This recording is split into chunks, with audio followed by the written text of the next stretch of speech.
Hello বন্ধুরা, সবাই কেমন আছো? আশা করি সবাই খুব ভালো আছো। আর আজকে লাঞ্চে কী কী খাবো, আজকে দুপুরে খাওয়া হচ্ছে কী কী সেগুলো তোমাদেরকে দেখাবো। তো চলো চটপট করে দেখে নাও। আর হ্যাঁ, কেউ ভিডিওটা স্কিপ করে চলে যেও না, পুরো ভিডিওটা দেখো। যারা ফেসবুকে দেখছো একটা ফলো করে সাথে দেখো, আর যারা আমার ইউটিউব চ্যানেলে দেখছো একটা সাবস্ক্রাইব করে সাথে দেখো। তো চলো চটপট কী কী রান্না করছি না করছি দেখে নাও চটপট। এখানে দেখো চাটনি রান্না করলাম।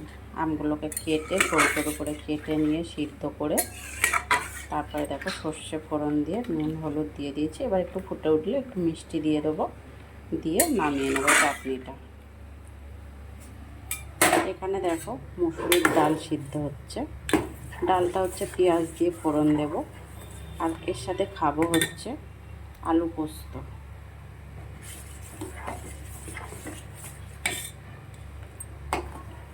আজকে দুপুর হচ্ছে এই খাওয়া।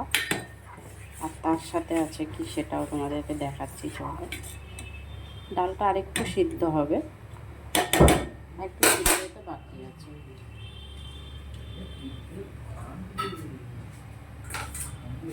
আর এখানে দেখো বেশ বড় বড় সাইজের আলু কেটে নিয়েছি। এখানে পেঁয়াজ কুচিয়ে নিয়েছি। বাজার থেকে হাঁসের ডিম নিয়ে এসছে, হাঁসের ডিম রান্না হবে। তো চলো হাঁসের ডিমটা চটপট করে রান্না করে নিই। এগুলো তো মোটামুটি হয়ে গেছে, ঠিক আছে। এখানে হচ্ছে ডিমগুলোকে ভালো করে ছাড়িয়ে নিয়ে নুন হলুদ দিয়ে নিয়েছি। ডিম কিন্তু সবসময় একটু মেরে নিতে হয়, না হলে কিন্তু তেলে দিলে ডিম ফাটে। যতই তুমি সিদ্ধ করে ভালোই মাখান হবে। সেই জন্য সিদ্ধ করে নুন হলুদ মাখানোর সময় একটু ডিমগুলোতে মেরে নিলে খুব ভালো হয়, একটু চিড়ে দিলে ভালো হয়। চলো আগে ডিমগুলো ভেজে নিই।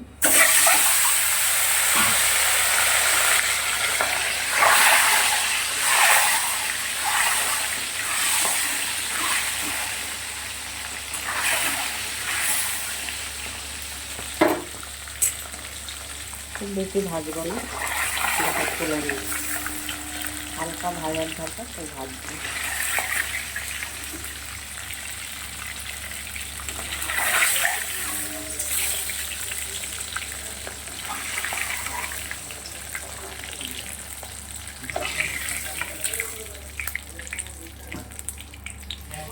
আলুগুলোকে ভেজে নেবো লাল লাল করে।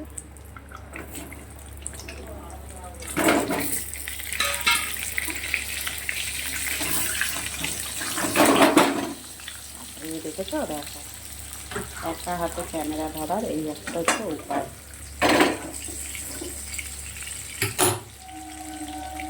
সামান্য একটু নুন দিচ্ছি। একটা হাতে ক্যামেরা ধরলে এরম হয়। আমি কিন্তু এখন অবধি কোনো স্ট্যান্ড কোনো কিছুই কিনিনি, বা আমার ক্যামেরা কিন্তু কেউ ধরে দেয় না, একা হাতেই করি।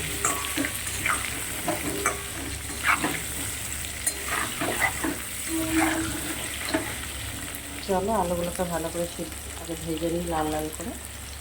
এখানে ডিম আলু লাল লাল করে ভেজে তুলে নিয়েছি।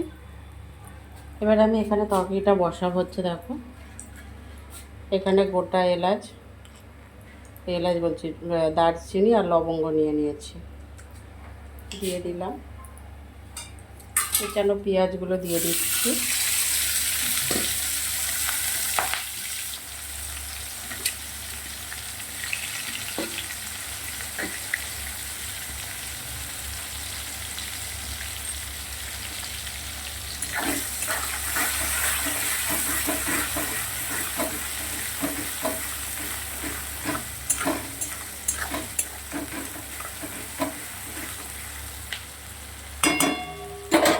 নুন দিয়ে দিচ্ছি স্বাদ মতন।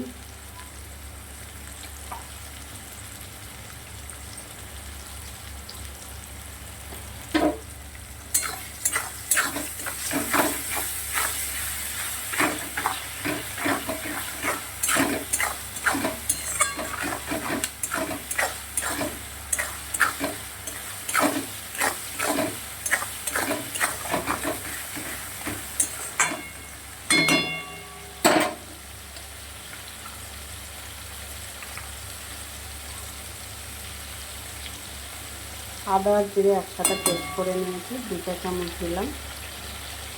রসুন বাটা দিলাম 1.5 চা চামচ।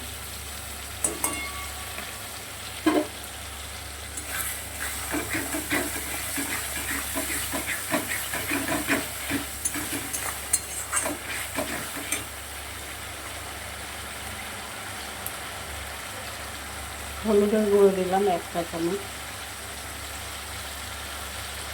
লঙ্কার গুঁড়ো দিলাম 1 চা চামচ। একটু কিন্তু সবজিটা ঝাল ঝাল করবো।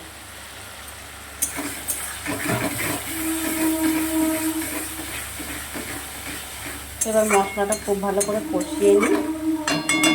কষিয়ে নিয়ে 4-5 মিনিট পর আবারও ফিরে আসবো। এখানে মশলাটা খুব ভালো করে কষানো হয়ে গেছে।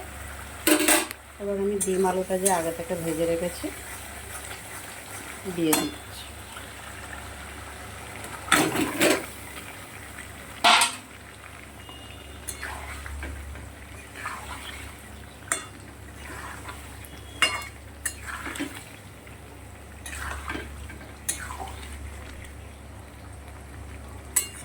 এবার এটা আমি প্রেসার কুকারে দিয়ে 3 থেকে 4টে সিটি মেরে নামাবো। তো চলো প্রেসার কুকারে দিয়ে দিই।